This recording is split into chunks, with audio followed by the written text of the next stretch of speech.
गांव में जानकी नामक एक गरीब विधवा अपने बेटे सूरज के साथ रहती थी।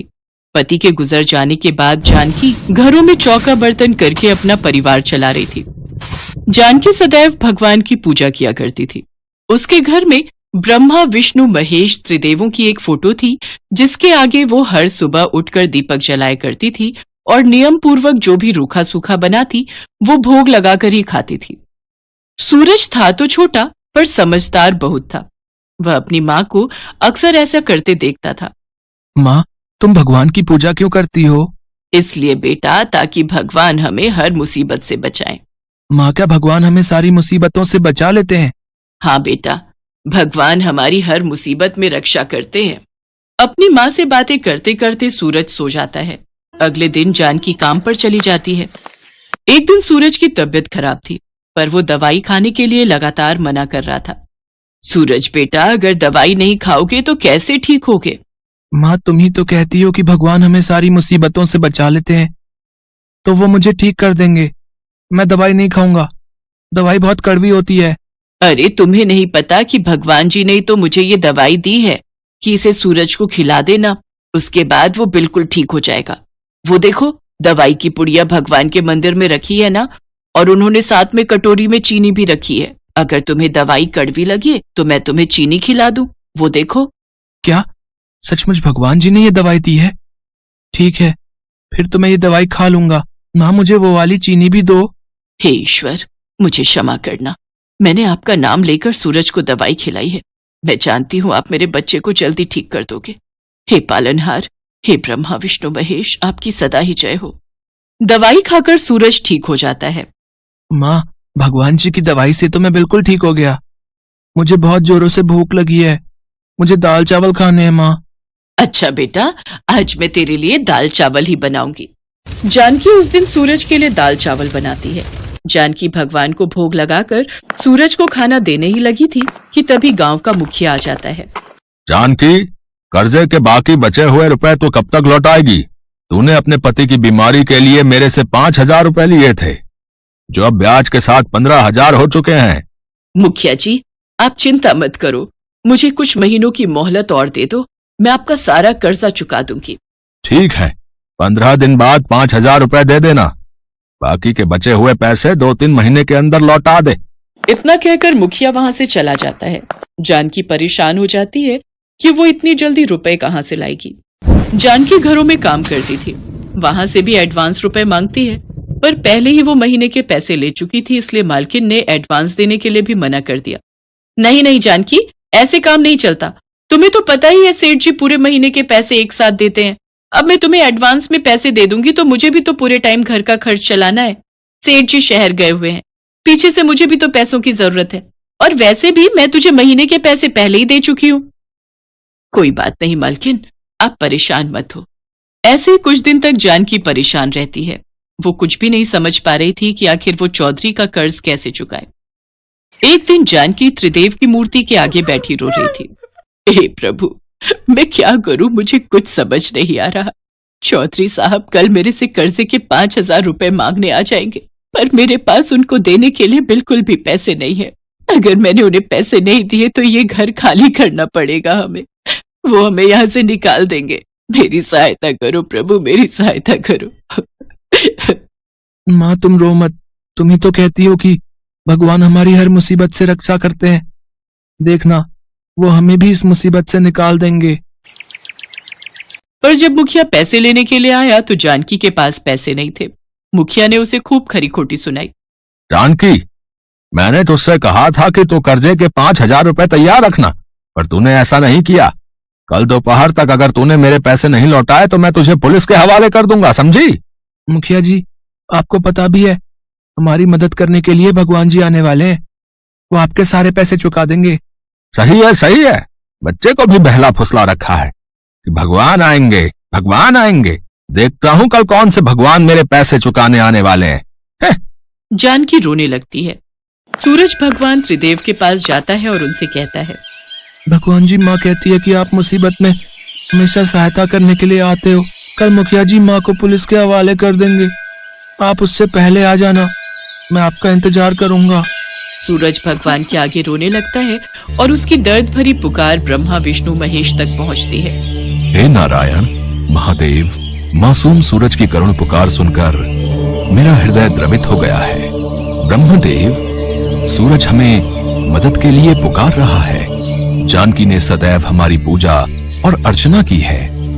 अब समय आ गया है कि हम जानकी को उसकी पूजा का फल दें। आप दोनों सत्य कह रहे हैं। जब भी कोई भक्त हमें सच्चे हृदय से पुकारता है तो हम तीनों उसकी सहायता के लिए अवश्य जाते हैं, और समय आने पर हम तीनों अपनी भक्त जानकी की सहायता के लिए अवश्य जाएंगे। अगले दिन मुखिया अपने पैसे लेने के लिए जानकी के पास आता है। पुलिस भी मुखिया के साथ थी। इंस्पेक्टर साहब, जानकी मेरे पैसे नहीं लौटा रही है। इसने मेरे 15,000 रुपए कर्जा चुकाना है, जिसमें से इसने अब तक 1 रुपए का कर्जा भी नहीं चुकाया है। अब आप ही बताइए मैं क्या करूं? देखिए जानकी जी, मुखिया जी ने आपके खिलाफ रिपोर्ट लिखाई है, इसलिए आपको हमारे साथ पुलिस स्टेशन चलना होगा। या तो आप इनके कर्जे में से 5,000 रुपए अभी दे दो, वरना हमें आपको पुलिस स्टेशन ले जाना ही होगा। मुखिया जी, कुछ दिन की मोहलत और दे दो। आप तो जानते ही हो मेरी कितनी परेशानी चल रही है। सूरज के बापू के गुजर जाने के बाद घर का किराया, घर खर्च के पैसे सब घरों में काम करके ही निकाल पाती हूँ। मैं आपको वादा करती हूँ, कुछ दिनों में आपको पैसे दे दूंगी। नहीं नहीं इंस्पेक्टर साहब, मुझे इस पर विश्वास नहीं है। ये आज भी मुझे टाल रही है। न जाने कभी मेरे पैसे दिए बिना गांव छोड़कर भाग गई तो मैं कहां ढूंढूंगा इसको फिर? आप इसे बोलो मेरे पैसे अभी दे। पुलिस अंकल, अभी भगवान जी आते ही होंगे, वो आपके सारे पैसे दे देंगे। आप मेरी माँ को मत ले जाओ। रे आगे से हटो बेटा। चलिए बहन जी, हमारे साथ पुलिस स्टेशन चलिए। अभी इंस्पेक्टर साहब जानकी को लेकर जा ही रहे थे कि तभी 3 व्यक्ति वहां आ जाते हैं। रुकिए इंस्पेक्टर साहब, आप जानकी को कहीं नहीं ले जा सकते हैं। चौधरी साहब के पैसे हम दे देंगे। ये लीजिए चौधरी साहब, आपके कर्जे के पूरे 15,000 रुपए। इंस्पेक्टर साहब, अब आप जानकी को छोड़ दीजिए। वैसे मैंने आपको पहचाना नहीं। आप जानकी के रिश्तेदार हैं क्या? देखने में तो आप बड़े व्यापारी लग रहे हैं। ये भगवान जी हैं। मैं जानता था भगवान जी हमारी मदद को जरूर आएंगे। बच्चा मासूम है। मुझे क्या, मुझे तो अपने पैसों से मतलब था, वो मुझे मिल गए। चौधरी और पुलिस वहां से चले जाते हैं। मैंने आपको पहचाना नहीं। आप आज मेरे लिए ईश्वर का रूप बनकर आए। आप कौन हैं? कृपया अपना परिचय दीजिए। तभी तीनों देवता ब्रह्मा विष्णु महेश अपने अपने रूप में आ जाते हैं। उन्हें देखकर जानकी उनके चरणों में गिर जाती है। ये भगवान जी हैं। मैं जानता था भगवान जी हमारी मदद को जरूर आएंगे। जानकी और सूरज को आशीर्वाद देकर त्रिदेव अंतर ध्यान हो जाते हैं और उनके चरणों के स्थान पर 3 सोने के सिक्कों से भरे कलश रखे थे। जानकी के ऊपर ब्रह्मा विष्णु महेश की कृपा हो जाती है और त्रिदेव का चमत्कार उसके जीवन को खुशियों में बदल देता है। जानकी उस गांव को छोड़कर दूसरे गांव में चली जाती है और वहां जाकर नई जमीनें खरीदकर खेतीबाड़ी का काम शुरू करती है। सूरज को पढ़ने लिखने के लिए वो स्कूल में डाल देती है। जानकी अक्सर मंदिरों में भंडारा भी करवाने लगी। उसने अपने जैसे बहुत से गरीबों की मदद की, उन्हें रोजगार दिया। जानकी का अब एक ही सपना था कि वो अपने बेटे सूरज का भविष्य उज्जवल बनाए।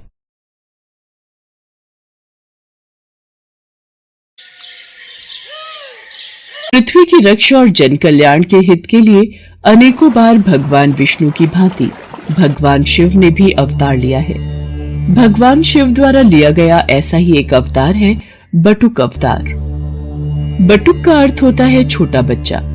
पौराणिक कथा के अनुसार एक बार मां पार्वती की पुत्री अशोक सुंदरी ने हुंड नामक दैत्य को अपनी बाल्यावस्था में एक श्राप दिया था कि उसकी मृत्यु अशोक सुंदरी के होने वाले पति नहुष के हाथों ही होगी।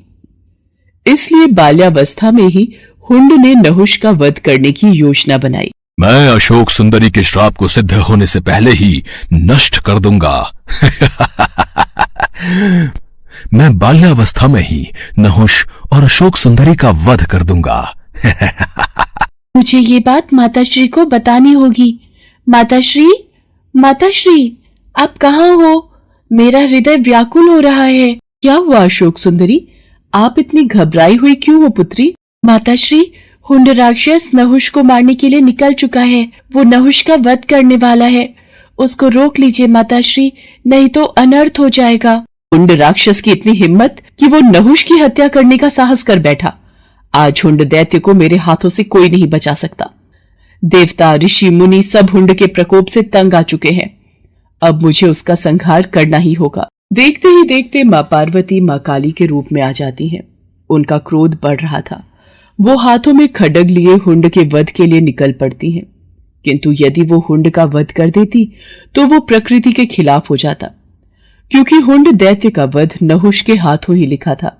इसलिए मां काली को रोकना जरूरी था। पर उनके क्रोध को कौन रोकेगा, यही समस्या थी। नारायण नारायण। प्रभु, माँ काली तो क्रोध में आकर हुंड का वध करने निकल चुकी हैं। अब इनके क्रोध को कौन शांत करेगा, कौन इन्हें रोकेगा? आप सही कह रहे हैं देवर्षि नारद। मां काली को यदि रोका नहीं गया तो अनर्थ हो जाएगा। अब तो सिर्फ महादेव ही उनके क्रोध को शांत कर सकते हैं, जिस प्रकार उन्होंने पहले भी कई बार मां काली के मार्ग में आकर उनके क्रोध को शांत किया है। आप तो जानते ही हैं देवर्षि नारद, जब देवी पार्वती अत्यंत क्रोधित होती हैं तो वो महाकाली का रूप धारण कर लेती हैं और फिर उनके क्रोध को शांत करना असंभव हो जाता है। इतनी देर में सभी देवी देवता भगवान विष्णु के पास प्रकट होते हैं। प्रभु, देवी काली अत्यंत क्रोधित हो चुकी है। संसार भय से कांप रहा है। प्रभु, कुछ कीजिए। प्रभु, कुछ कीजिए। आप चिंतित मत होइए देवराजेंद्र, हम सब भगवान शिव के पास चलते हैं। महादेव, सभी देवी देवता आपके पास विनती हेतु आए हैं, इनकी सहायता कीजिए। मैं आपकी क्या सहायता कर सकता हूँ ब्रह्मदेव? आखिर क्या हुआ है? महादेव, हुंड दैत्य को पता चल चुका है कि भविष्य में उसका वध आपके होने वाले जामाता नहुष के हाथों ही होगा, इसलिए वो उसकी हत्या हेतु निकला है। देवी पार्वती इसी कारण क्रोध में आ गई हैं और उन्होंने मां काली का रूप धारण कर लिया है। अब उनके क्रोध को केवल आप ही शांत कर सकते हैं देवाधिदेव। काली के क्रोध को शांत करने के लिए मुझे उनके सामने जाना होगा। सभी देवी देवताओं को आश्वासन देकर भगवान भोलेनाथ देवी काली के समक्ष प्रकट होते हैं। देवी काली क्रोध की अग्नि में जल रही थी। वो भगवान शिव को अपने सामने देखकर विशाल रूप धारण कर लेती हैं और उनका क्रोध अत्यधिक बढ़ जाता है। शिव जी भी उन्हें रोकने के लिए अपना विशाल रूप धारण कर लेते हैं। रुक जाओ देवी पार्वती, शांत हो जाओ। नहीं, अब मेरा क्रोध तभी शांत होगा जब मैं हुंड दैत्य का वध करूंगी। देवी पार्वती, यदि आपने हुंड का वध कर दिया तो हमारी पुत्री अशोक सुंदरी द्वारा दिए गए उस श्राप का क्या होगा? वो श्राप व्यर्थ जाएगा। आप उस श्राप की मर्यादा को कैसे भंग कर सकती हो? आप जानते हैं प्रभु, हुंड ने हमारी पुत्री और होने वाले जमाता को मारने का दुस्साहस किया है और आप कहते हैं कि मैं शांत हो जाऊं? नहीं। देवी पार्वती, आसमान की ओर देखिए। सभी देवी देवता आपके इस रौद्र रूप को देखकर घबरा रहे हैं। शांत हो जाओ पार्वती, यही संसार के हित में है।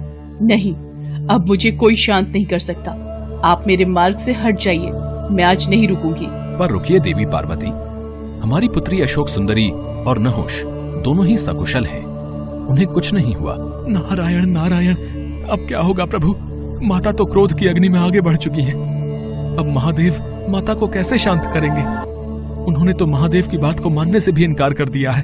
देवर्षि नारद, भगवान शिव के होते हुए हमें चिंता करने की कोई आवश्यकता नहीं है। वो देवी काली के क्रोध को शांत अवश्य करेंगे, आप निश्चिंत रहिए। माँ काली क्रोध में आगे बढ़ती जा रही थी। तभी उन्हें एक बालक के रोने की आवाज सुनाई दी। वास्तव में वो बालक कोई और नहीं बल्कि महादेव का ही अवतार था, जो हूबहू दिखने में महादेव की तरह ही था। अपने बाल रूप में महादेव रोए जा रहे थे। उनका रोना बंद नहीं हो रहा था। लगातार रोते बच्चे की आवाज को सुनकर माँ काली रुक जाती है। बच्चे का रोना माँ काली से देखा नहीं गया। वो उस बालक के पास जाती है। छोटे से बालक को रोता हुआ देख माँ काली से रहा नहीं जाता और वो उस बालक को गोद में उठा लेती है। ये बालक क्यों रो रहा है? ये बालक तो चुप ही नहीं हो रहा। लगता है मेरे इस रूप को देखकर ये डर रहा है।